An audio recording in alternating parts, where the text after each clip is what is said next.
Assalamualaikum warahmatullahi wabarakatuh. Perkenalkan, nama saya Ade Septa Fajiran dari kelas A. Di sini saya akan menyampaikan ceramah untuk menyelesaikan tugas bahasa Indonesia. Bismillahirrahmanirrahim. Alhamdulillahillazi arsala rasulahu bil huda wa dinil haq liyudhhirahu ala dini kullihi wa kafa billahi syahida.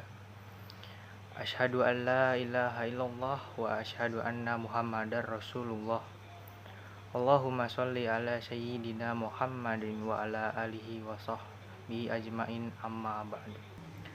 Hadirin jamaah yang insyaallah dirahmati Allah Subhanahu wa taala, marilah kita senantiasa menjaga dan meningkatkan ketakwaan kita kepada Allah Subhanahu wa taala dengan semaksimal mungkin.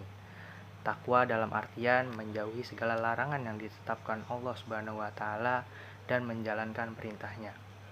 Karena dengan ketakwaan, setiap persoalan hidup yang kita alami akan ada jalan keluarnya dan akan ada pula rezeki yang datang kepada kita tanpa disangka-sangka. Dalam kesempatan ini, izinkanlah saya untuk mengawali ceramah dengan membahas sebuah tema yang sangat penting dalam ajaran Islam, yaitu tolong menolong. Ma'asyiral muslimin rahimakumullah. Ketika awal kita ada di dunia ini, kita membutuhkan seseorang yang menjadi perantara kelahiran, yaitu ibu. Saat itu, kita membutuhkan seorang bidan atau dokter yang membantu mengeluarkan kita dari perut ibu. Dari kecil hingga tumbuh dewasa, kita membutuhkan sesosok orang tua. Ketika kesulitan dan memiliki hajat, kita membutuhkan tetangga dan warga sekitar. Ketika punya problem kehidupan, kita juga membutuhkan seorang pendengar. Hingga ajal menjemput pun kita membutuhkan orang yang menguburkan jasad kita. Di sini kita dapat memahami bahwa manusia adalah makhluk sosial yang tidak bisa hidup sendirian. Kita semua saling membutuhkan satu sama lain. Oleh karena itu, pesan yang ditanamkan sejak kecil hingga dewasa adalah jangan bosan-bosan menolong orang lain yang membutuhkan. Ma'asyiral muslimin rahimakumullah. Islam adalah agama yang sangat menganjurkan umatnya untuk saling tolong-menolong dan mempererat tali persaudaraan.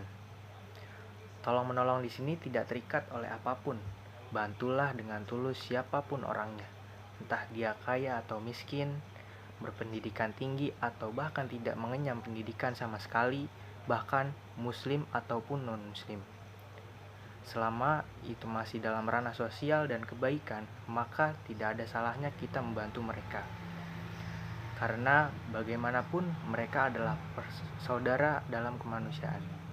Kecuali jika bantu-membantu itu hal kejahatan dan keburukan, maka Allah melarang hal ini. Allah menegaskan dalam surat Al-Maidah ayat 2 yang artinya, dan tolong-menolonglah kamu dalam mengerjakan kebajikan dan takwa, dan jangan tolong-menolonglah kamu dalam berbuat dosa atau pelanggaran. Dan bertakwalah kamu kepada Allah Subhanahu wa taala, sesungguhnya Allah amat berat siksanya. Dengan menolong orang muslim yang sedang membutuhkan pertolongan, maka kita telah mencerminkan pesan persaudaraan yang ditaslimkan oleh Nabi SAW dalam sebuah hadis riwayat Imam Muslim, yang berbunyi, siapa yang melapangkan satu kesusahan di dunia dari seorang mukmin, maka Allah melapangkan dirinya satu kesusahan di hari kiamat. Siapa memudahkan urusan orang yang kesulitan, maka Allah memudahkan baginya dari kesulitan, dunia maupun di akhirat. Siapa menutupi aib seorang muslim, maka Allah akan menutup aibnya di dunia dan di akhirat. Allah senantiasa menolong seorang hamba selama hamba tersebut menolong saudaranya. Ma'asyiral muslimin rahimakumullah. Selain perintah untuk tolong menolong, Islam juga mengajarkan kepada kita bahwa setiap kebaikan sekecil apapun memiliki nilai yang sangat besar di sisi Allah Subhanahu wa taala. Bahkan senyuman yang kita berikan kepada saudara kita termasuk sedekah. Hal ini menunjukkan bahwa membantu orang lain tidak selalu harus dengan harta, tetapi juga bisa dengan tenaga, pikiran, maupun sikap yang baik. Seringkali kita merasa tidak mampu membantu karena keterbatasan yang kita miliki. Padahal pertolongan itu tidak harus besar. Memberikan arah kepada orang yang tersesat, membantu teman memahami pelajaran, atau sekedar mendengarkan keluh kesah orang lain, semua itu adalah bentuk pertolongan yang sangat berarti. Dalam kehidupan sehari-hari, kesempatan untuk berbuat baik sangatlah banyak. Namun terkadang kita lalai atau bahkan menunda-nunda untuk membantu orang lain. Padahal kita tidak pernah tahu siapa yang jadi pertolongan kecil yang kita berikan menjadi sebab datangnya pertolongan Allah kepada kita di saat kita sedang berada dalam kesulitan.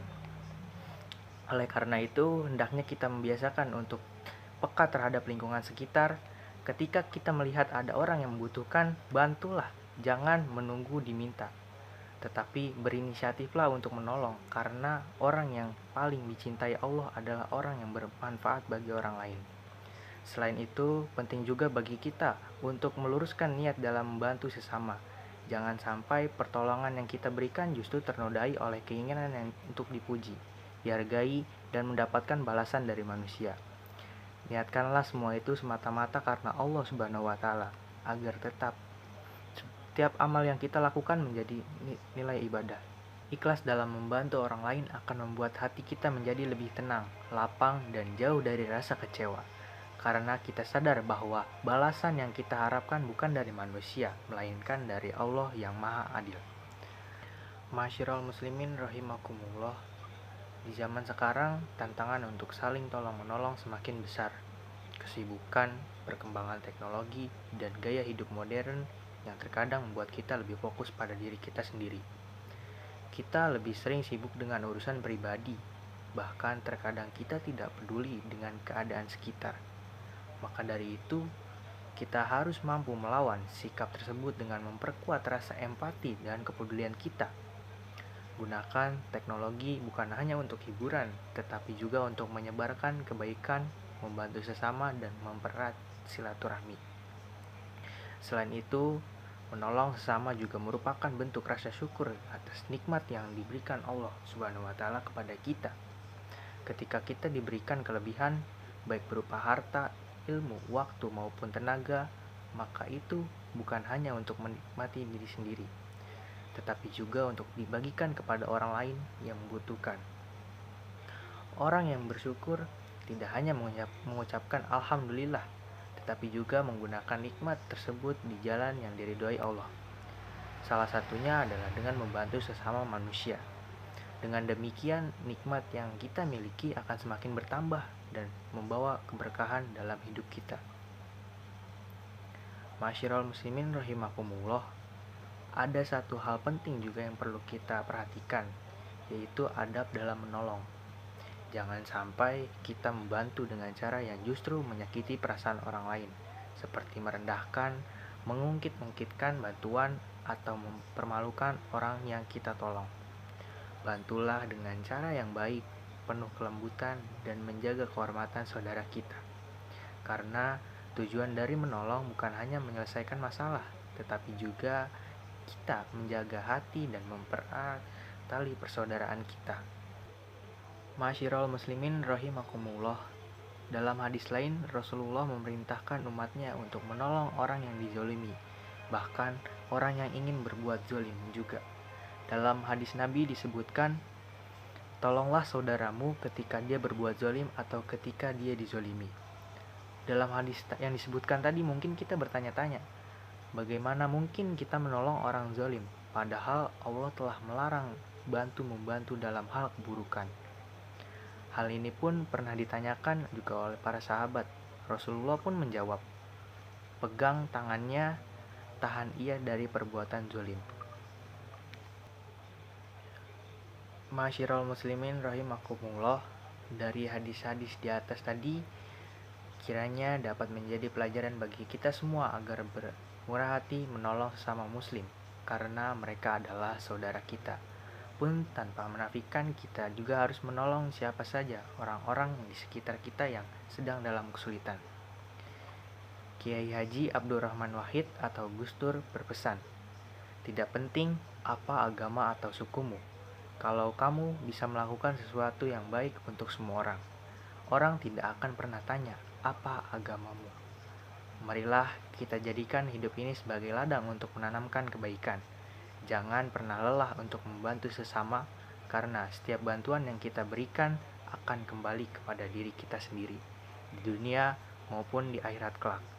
Semoga Allah Subhanahu wa Ta'ala menjadikan kita termasuk hamba-hambanya yang ringan tangan dalam menolong, ikhlas dalam beramal, dan senantiasa diberikan kemudahan dalam setiap urusan. Amin ya robbal alamin.